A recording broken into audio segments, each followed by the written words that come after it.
வணக்கம். நம்ம இந்த வீடியோல என்ன பார்க்கலாம் அப்படின்னா, பிரின்சிபல்ஸ் ஆஃப் மேனேஜ்மென்ட்ல வர்றதுதான். இது நம்ம 11th, 12த்லலாம் படிச்சிருப்போம் பிசினஸ் ஸ்டடீஸ்ல. இது என்ன அப்படின்னா, பிசினஸ் என்விரான்மென்ட் பத்தி தான் நான் இந்த வீடியோல கவர் பண்ணியிருக்கேன். ஃபர்ஸ்ட் பிசினஸ் என்விரான்மென்ட்னா என்ன அப்படின்னு பார்க்கலாம். பிசினஸ் என்விரான்மென்ட் எதுக்கு தேவைப்படுது அப்படின்னா, அந்த ஒரு organisation both internal as well as external environment depend பண்ணி தான் அந்த ஆர்கனைசேஷன் நடக்குது அப்படின்னு நம்ம படிச்சிருக்கோம். இப்போ ஃபர்ஸ்ட் என்னென்ன எக்கனாமிக் ஃபேக்டர்ஸ் இருக்குன்னு பார்க்கலாம். Economic growth. ஃபர்ஸ்ட் எக்கனாமிக் growthன்றது என்ன அப்படின்னா, அது இன்ஃப்ளூயன்ஸ் பண்ணும். எதை இன்ஃப்ளூயன்ஸ் பண்ணும் அப்படின்னா, பிசினஸ் ஆப்பர்ச்சுனிட்டியும் இன்வெஸ்ட்மெண்ட் டெசிஷன்ஸும் இன்ஃப்ளூயன்ஸ் பண்ணும். எதுனா எக்கனாமிக் growth. ஓகேங்களா? இப்போ ஒரு எக்கனாமி growth ஃபேவரபிள் கண்டிஷன்ஸா இருக்கணும் பிசினஸ் என்விரான்மெண்ட்ல அப்படின்னு சொல்றாங்க. நெக்ஸ்ட் என்ன பார்க்கலாம் அப்படின்னா, இன்ட்ரெஸ்ட் ரேட். இன்ட்ரெஸ்ட் ரேட் அப்படின்றது என்ன அப்படின்னா, இது காமனா நம்ம பிசினஸ்ல பார்ப்போம்.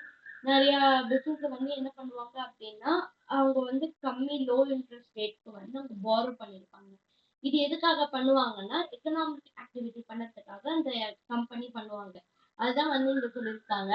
Interest rate affect the borrowing cost for the businesses and also influences the consumer spending. அப்படின்னா என்ன அப்படின்னா, இன்ட்ரெஸ்ட் ரேட்ன்றது borrowing cost businesses அப்புறம் கன்சியூமர் ஸ்பெண்டிங்கை இன்ஃப்ளூயன்ஸ் பண்ணும். அதோட பேட்டர்ன்ஸ் இன்ஃப்ளூயன்ஸ் பண்ணும் அப்படின்னு சொல்றாங்க. இதுல லோ இன்ட்ரெஸ்ட் ரேட் எப்படி என்கரேஜ் பண்ணி borrow பண்ணும் அப்படின்னா, த்ரூ நம்ம ஹை இன்ட்ரெஸ்ட் ரேட் கொடுத்தா யாருமே வரமாட்டாங்க. ஸோ லோ இன்ட்ரெஸ்ட் ரேட் கொடுத்தா அப்படின்னா அது கொஞ்சம் borrowing ஆக்டிவிட்டி என்கரேஜ் பண்ணும். அப்புறம் அதே சமயம் எக்கனாமிக் ஆக்டிவிட்டிக்கும் இது யூஸ்ஃபுல்லா இருக்கும் அப்படின்னு சொல்றாங்க. நெக்ஸ்ட் என்ன அப்படின்னா, இன்ஃப்ளேஷன். இன்ஃப்ளேஷன் அப்படின்றது நம்ம ஏற்கனவே கேள்விப்பட்டிருக்கோம். இன்ஃப்ளேஷன் அப்படின்னா என்ன அப்படின்னா, ரைஸ் இன் பிரைஸ்.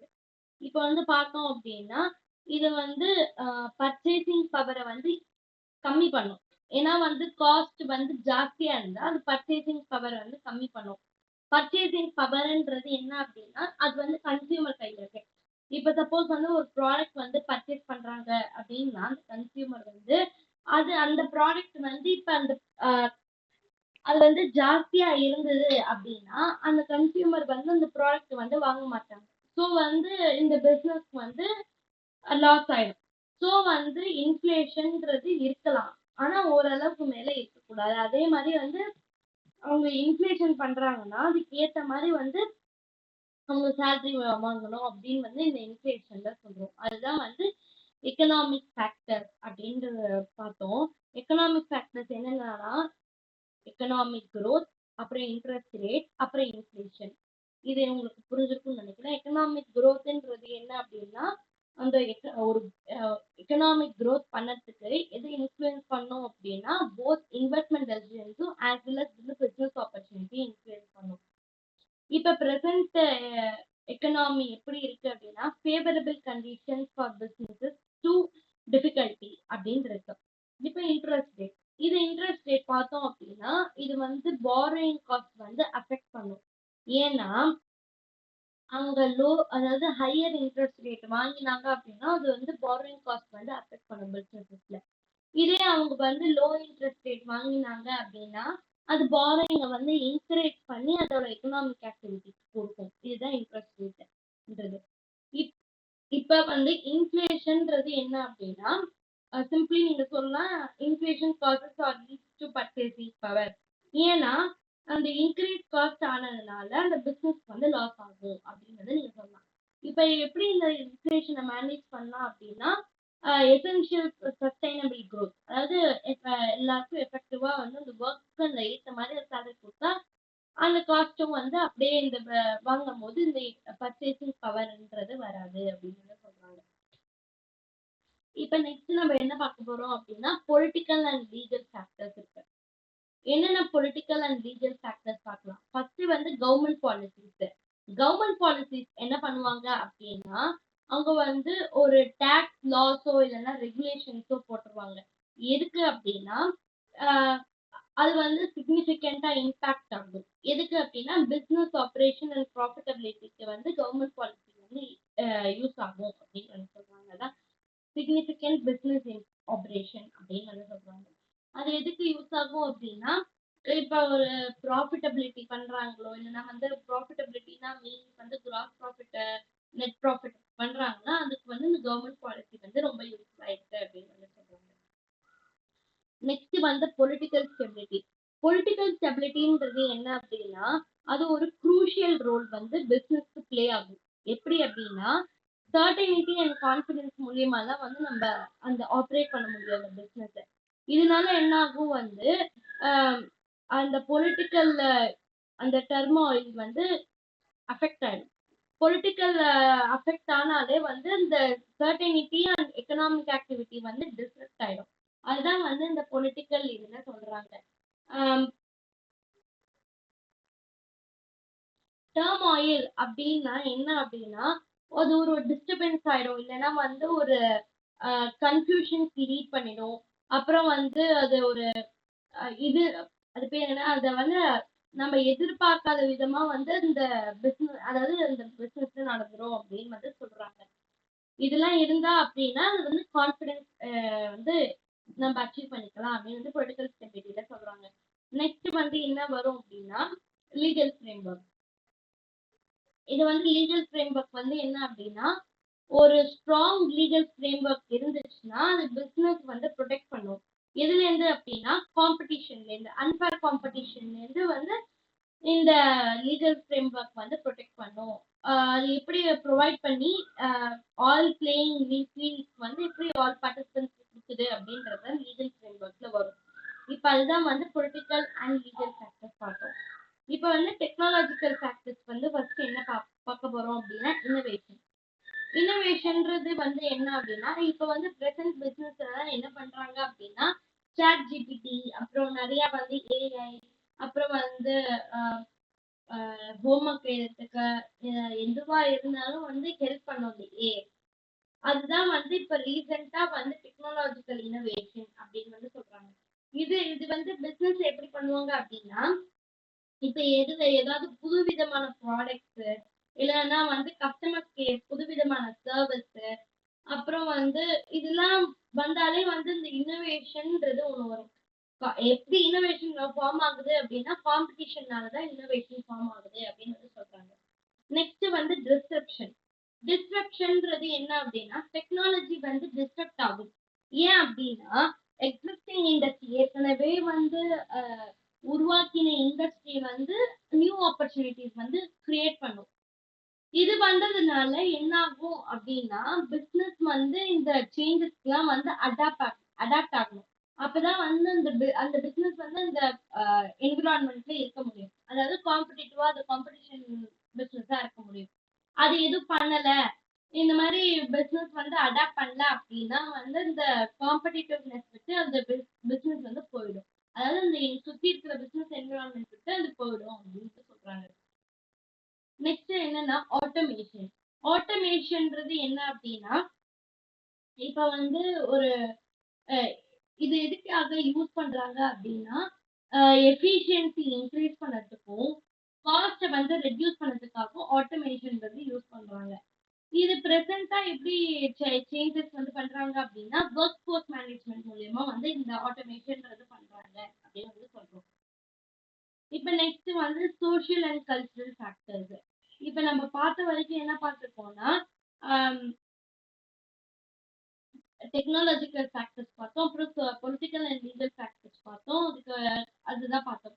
இப்ப சோஷியல் அண்ட் கல்ச்சுரல் ஃபேக்டர்ஸ் பார்க்கலாம். என்னென்ன கவர் ஆகும் அப்படின்னா demographic, social trend, cultural values and life style. இப்ப டெமோகிராபிக் அதுல என்ன வரும் அப்படின்னா முக்கியமா நம்ம பார்க்க வேண்டியது வந்து ஜெண்டர் அண்ட் ஏஜ். அதை வச்சுதான் அந்த வந்து டெமோகிராபிக் கஸ்டமர் ப்ரிஃபரன்ஸ் பொறுத்து அது மார்க்கெட் டிமாண்ட் பொறுத்து இதெல்லாம் இருக்கு.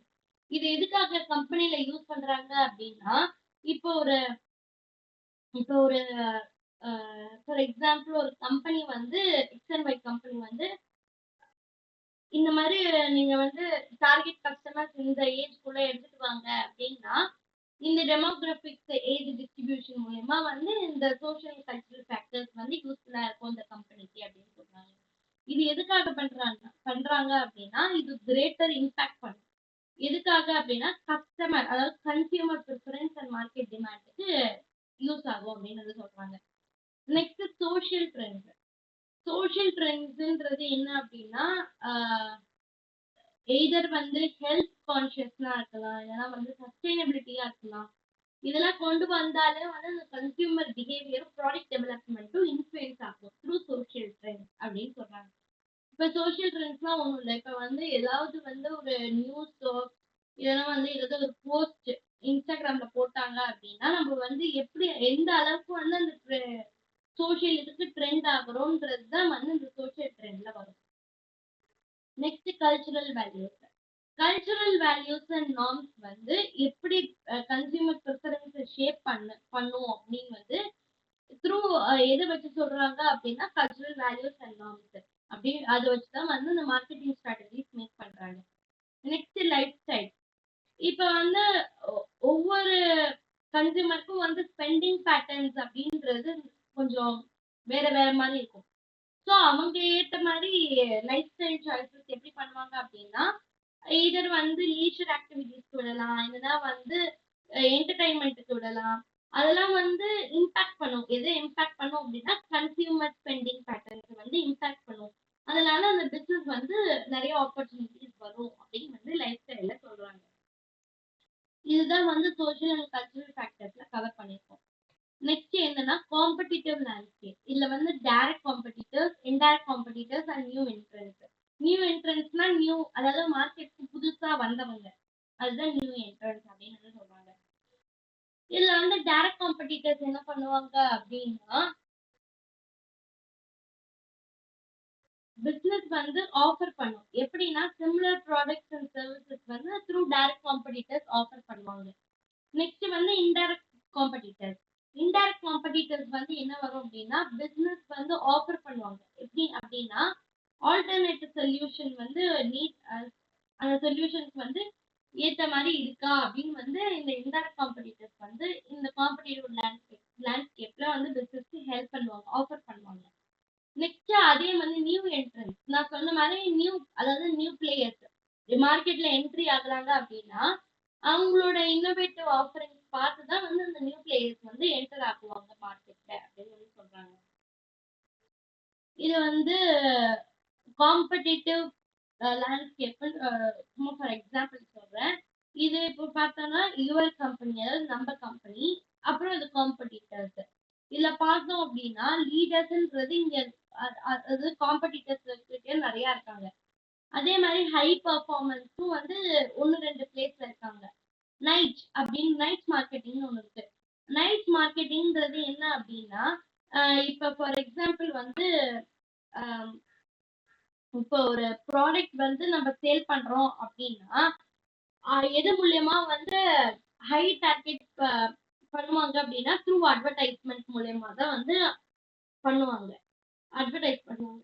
இது ஃபார் எக்ஸாம்பிள் என்ன சொல்லலாம் அப்படின்னா இப்ப வந்து ஒரு கார்டன் அதாவது இப்ப வந்து ஃபார் எக்ஸாம்பிள் வந்து உமன் ஷூஸ் இருக்கு, உமன் ஷூஸ் மார்க்கெட் இருக்கு.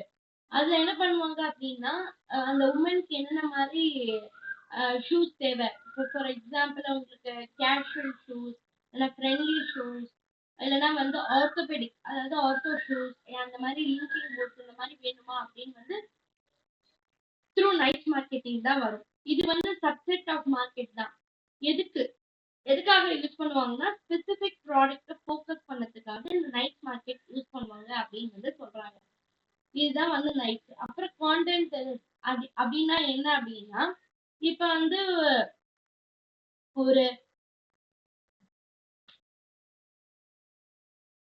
இப்போ ஃபார் எக்ஸாம்பிள் ஒரு இது இருக்கு, ஒரு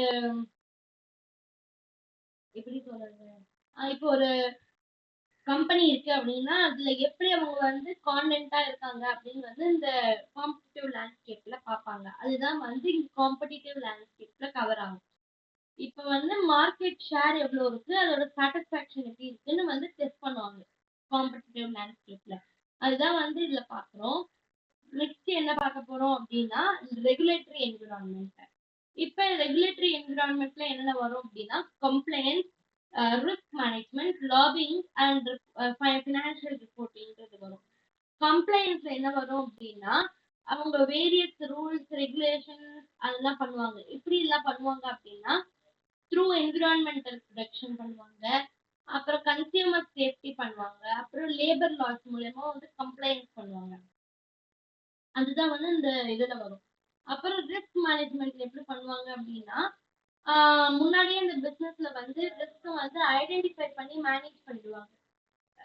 லீகல் ரிஸ்க் பெனால்டிஸ் கிட்ட முன்னாடியே வந்து அவங்க இந்த இது வந்து காப்பாத்துவாங்க. அதான் ரிஸ்க் மேனேஜ்மெண்ட்ல வரும். லாபிங்ல என்ன வரும் அப்படின்னா பிசினஸ் வந்து எதுக்கு மேல் லாபி எதுக்காக பண்ணுவாங்க அப்படின்னா இது எதுக்கு இன்ஃப்ளூயன்ஸ் பண்ணும் அப்படின்னா ரெகுலேட்டரி பாலிசியை இன்ஃப்ளூயன்ஸ் பண்ணும். அதே சமயம் வந்து இந்த ஃபேவரபிள் பிசினஸ் கண்டிஷன்ஸை வந்து இன்ஃப்ளூயன்ஸ் பண்ணும் அப்படின்னு வந்து லாபிங்ல வருது. இப்ப பினான்சியல் ரிப்போர்ட்டிங். பினான்சியல் ரிப்போர்ட்டிங்கிறது ஒரு இம்பார்ட்டன்டான பிசினஸ்க்கு தேவையான விஷயம். என்ன அப்படின்னா இதுல வந்து இந்த பிசினஸ் வந்து டிரான்ஸ்பரன்சியா இருக்கா, இல்லைன்னா அக்கௌண்டபிலிட்டியா இருக்கா அப்படின்னு வந்து இதுல பாப்பாங்க. ஸோ இதுதான் வந்து நான் இந்த வீடியோல கவர் பண்ணியிருக்கேன். நம்ம நெக்ஸ்ட் வீடியோல பார்க்கலாம். தேங்க்யூ.